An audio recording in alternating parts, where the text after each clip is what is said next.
Channel 11's Emmy Award-winning Bird of the Iron Feather was television's first continuing series of black drama.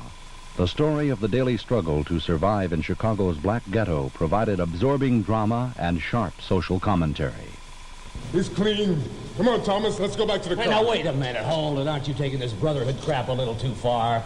Put the cuffs on the punk. Look, I told you he was clean. No weapon.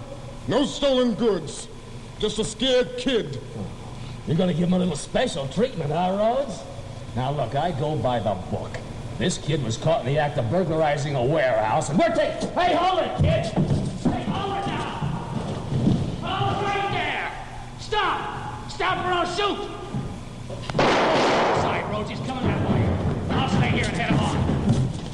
Okay, kid, just hold it. Right there!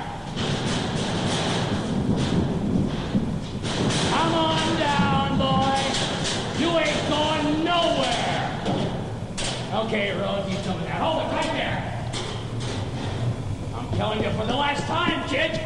Now hold it. Don't shoot! Okay, kid. Son of a bitch! This is the last warehouse you're